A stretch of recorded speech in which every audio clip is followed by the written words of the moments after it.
राज्याच्या मंत्रिमंडळात अगदी विधानसभेच्या अध्यक्षांपासून ऊर्जा, उच्च तंत्र शिक्षण मंत्री, गृह खातं, अर्थ खातं या सर्वांचा अभ्यासपूर्ण मांडणी करून सर्वसामान्य माणसापर्यंत त्याच्या पदरात काय पडेल याचा विचार करणारे आणि आत्ताचे विद्यमान सहकार मंत्री नामदार दिलीपरावजी वळसे पाटील साहेब आपल्या मोठ्या भावाबद्दलच्या भावना व्यक्त करतील।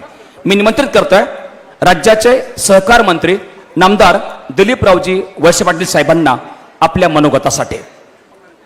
आपले सर्वांचे सहकारी आणि महाराष्ट्राचे झुंजार नेते, आमचे मित्र आदरणीय वल्लभशेठ बेनके यांच्या 75व्या वाढदिवसाच्या निमित्तानं आज या भव्य कार्यक्रमाचं आयोजन ओतूरकर आणि बाकीच्या सगळ्या आध्यात्मिक क्षेत्रातल्या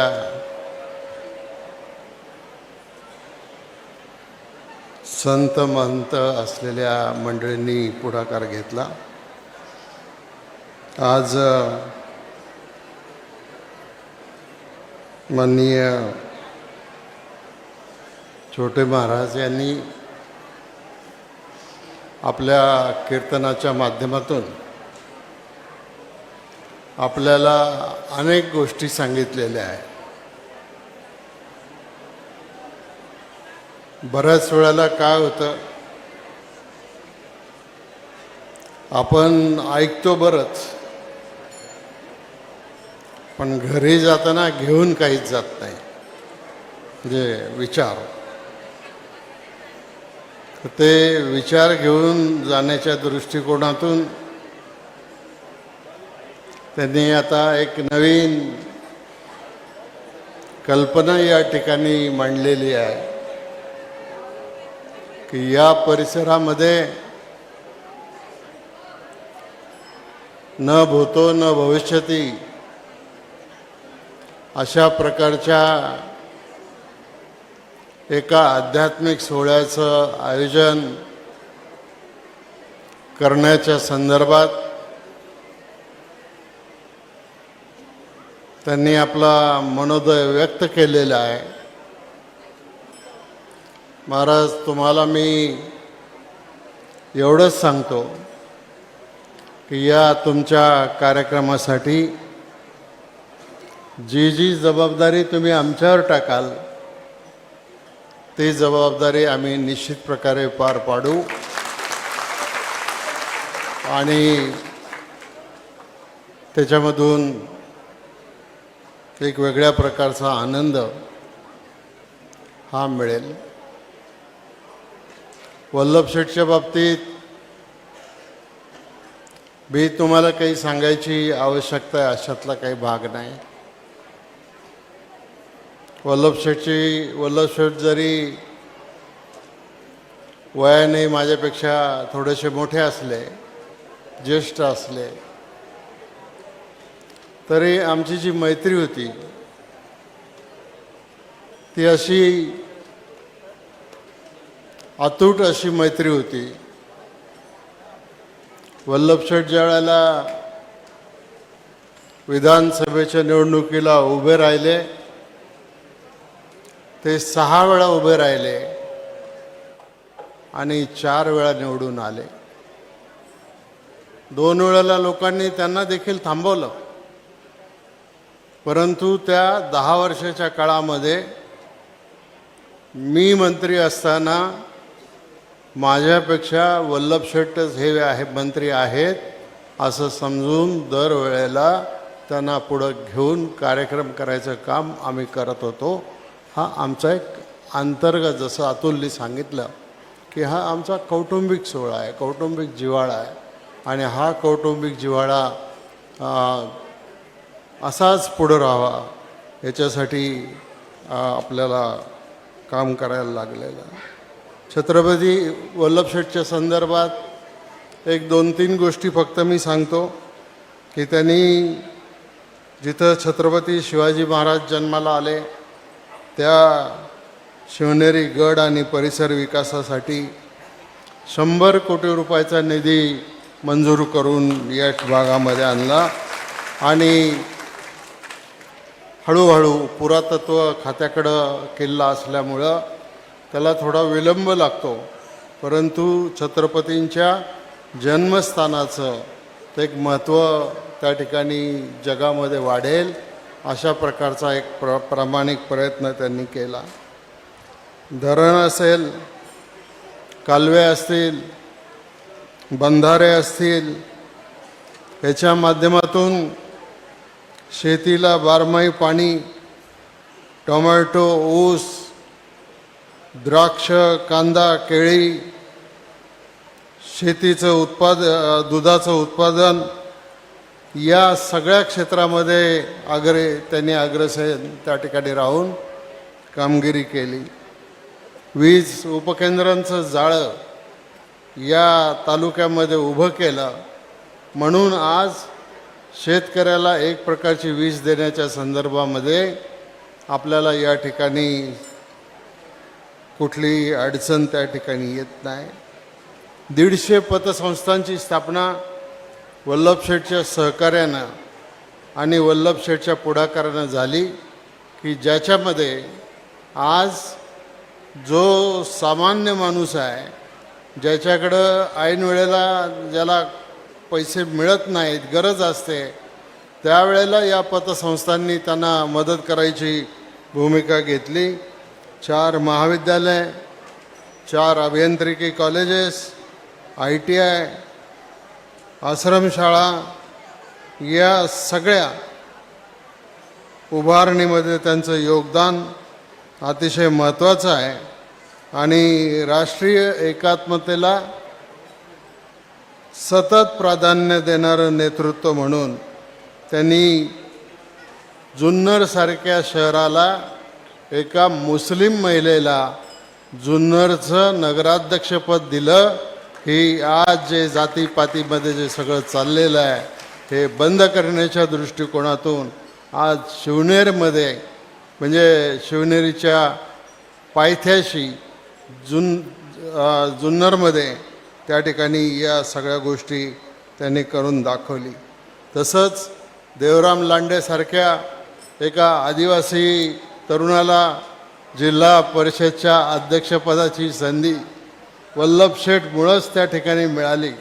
खरं तर ती संधी खेडला द्यायची होती, परंतु भांडून देवराम लांडे यांनी त्या ठिकाणी जिल्हा परिषदचं अध्यक्षपद आणि राज्यमंत्रीपदाचा दर्जा हे तुम्हाला त्या ठिकाणी केवळ वल्लभ शेठमुळं मिळालं, हे तुमच्या लक्षामध्ये असायला पाहिजे. आता आमचा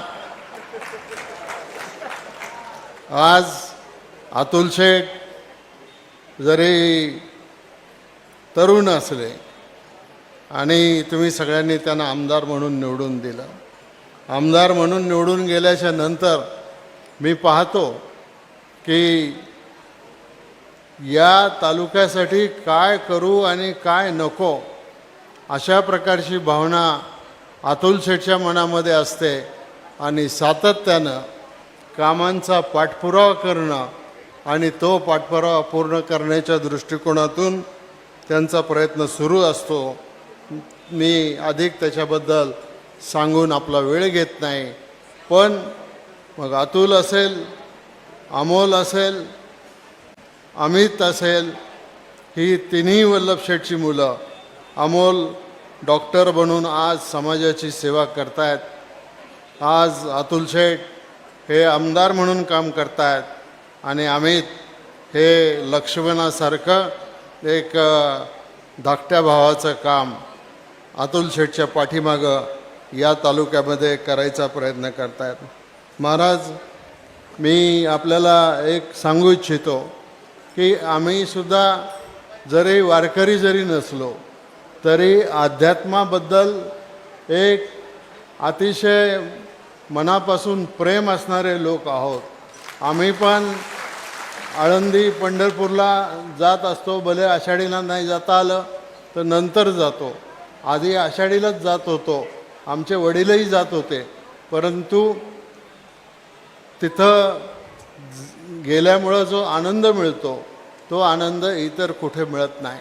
आणि म्हणून मी तुम्हाला सांगतो, कोणाची मागणी नव्हती, परंतु ज्या वेळेला संत तुकोबारायांची मला वाटतं त्रिशताब्दी किंवा 350 वर्ष पूर्ण 350 वर्ष ज्या वेळेला पूर्ण झाली, त्यावेळेला या राज्याचा अर्थमंत्री मी होतो आणि त्या वर्षी मी बजेट मांडलं होतं आणि बजेटमध्ये या देहू आळंदी पंढरपूरच्या विकासासाठी 350 कोटी रुपये दिलेले होते. हे आपण लक्षामध्ये ठेवलं पाहिजे. त्याच्यानंतर सुनील तटकरे अर्थमंत्री झाले, त्यांनी त्याच्यामध्ये पैसे वाढवले. मग अजितदादा अर्थमंत्री झाले आणि शेवटी हा सगळा आराखडा 600 कोटीच्या आसपास गेला. आणि तो केवळ माझा वारकरी हा इथून पायी पंढरपूरला जातो, त्याला रस्त्यामध्ये ज्या सुविधा पाहिजेत त्या सुविधा देण्याच्या दृष्टिकोनातून हे सगळं काम त्या ठिकाणी करण्याचं आम्ही सगळ्यांनी ठरवलं. नुसतं राजकारण म्हणजे निवडणुका आणि मतं एवढ्यापुरतं मर्यादित नाही. त्याच्यामध्ये समाजकारण पण आहे, त्याच्यामध्ये अध्यात्म पण आहे, त्याच्यामध्ये या सगळ्या गोष्टी पण आहेत. आज या जुन्नर तालुक्याचा पाण्याचा प्रश्न जरी वल्लभ शेठच्या माध्यमातून सुटलेला असला, अतुल शेठनी त्याच्यामध्ये पुढे जाऊन त्याच्यामध्ये कामगिरी केलेली असली, तरी मला फक्त एकच गोष्ट आपल्याला सांगायची आहे की आज आपल्या जुन्नर, आंबेगाव आणि शिरूर या तिन्ही तालुक्यामध्ये ज्या नद्या आहेत, या नद्यांवर 65 बंधारे बांधलेले आहेत आणि 65 बंधाऱ्यामध्ये कायमस्वरूपी पाणी मिळेल अशी तरतूद प्रोजेक्ट रिपोर्टमध्ये नाही. त्यामुळं 30-35 वर्षाच्या राजकारणात आम्ही आमदार असो, आम्ही मंत्री असो, सत्तारूढ पक्षाचे आमदार असो, विरोधी पक्षाचे आमदार असो, शेतकऱ्याला पाणी कमी पडू द्यायचं नाही ही भूमिका घेऊन या बंधाऱ्यांना पाणी देण्याच्या संदर्भातली भूमिका आपण घेतली. भविष्य काळामध्ये काही प्रश्न निर्माण होणार आहेत, त्याच्या आम्ही ते प्रश्न निर्माण होऊ नयेत याच्यासाठी काही प्रयत्न करतो आहे. पण ते नंतर कधीतरी दुसऱ्या एखाद्या सभेमध्ये मी बोलेल. आज मी फक्त या निमित्तानं सर्व वारकरी मंडळींना, महाराज तुम्हाला सांगतो, आम्ही ज्या वेळेला भीमाशंकर सहकारी साखर कारखान्याचा अग्निप्रदीपन सोहळा करतो, बॉयलरचा कार्यक्रम करतो, त्यावेळेला कोणी पुढाऱ्याला बोलवत नाही. या 3 तालुक्यातल्या सगळ्या वारकऱ्यांना बोलवून त्यांच्या हस्ते तो सोहळा करतो आणि त्यांचा सत्कार सन्मान त्या ठिकाणी करायचं काम करतो. ही आमची गेल्या अनेक वर्षाची परंपरा त्या ठिकाणी सुरू आहे. आता अधिक न बोलता मला फक्त जाताना एक सांगायचं आहे की आज तुम्ही उतुरकरांनी एवढा मोठा कार्यक्रम केला आणि तो वल्लभ शेठच्या 75व्या वाढदिवसाच्या निमित्तानं, जयंतीच्या निमित्तानं हा कार्यक्रम आपण इथं केला. हा कार्यक्रम तुमच्या कायम लक्षात राहिला पाहिजे, आजचा दिवस तुमच्या कायम लक्षात राहिला पाहिजे. याच्यासाठी या ओतूरमध्ये 50 लाख रुपयाचं सभागृह वल्लभ शेठच्या नावानं मी मंजूर करण्याची या ठिकाणी घोषणा करतो. आणि हे सभागृह या ओतूरला झाल्याच्या नंतर निश्चितच त्याचा फायदा बाकीच्या आपल्या सगळ्या लोकांना होईल, एवढंच या निमित्ताने सांगतो. थोडासा मध्ये मला एक छोटासा अपघात झाला, पाय तुटला, हात तुटला, त्यामुळं मला निवडणुकीत कुठं येता आलं नाही. आता हळूहळू बरा होतो आहे. काही लोक म्हणतात काठी घ्या, काही लोक म्हणतात काठी घेऊ नका, पण योग्य वेळेला काठी घेऊ. आता काही सध्या त्याची गरज नाही, एवढंच मी आपल्याला सांगतो. आणि सर्वांना मनापासून शुभेच्छा देतो, आभार मानतो. आणि अतुल शेठ, तुम्ही असंच काम करत राहा.